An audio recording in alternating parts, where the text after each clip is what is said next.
بيقرب مني بطريقه مش حلوه، لمجرد ان هو لا انا بحتويك انت بتعيطي فمش عارف ايه. فانا رفضت ده تماما، لا، وخدت موقف.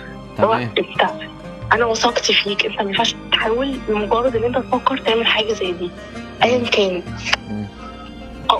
قلت له وانت ترضى ان انا، يعني انا لو انت مكاني وانا مكانك وعملت فيك كده، انت كنت هترضى بده؟ قال لي لا. طب لما هو لا، ليه بترضاها على غيرك؟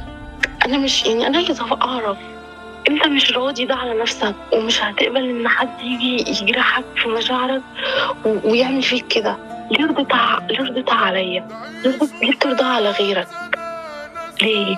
انت بتستفاد ايه؟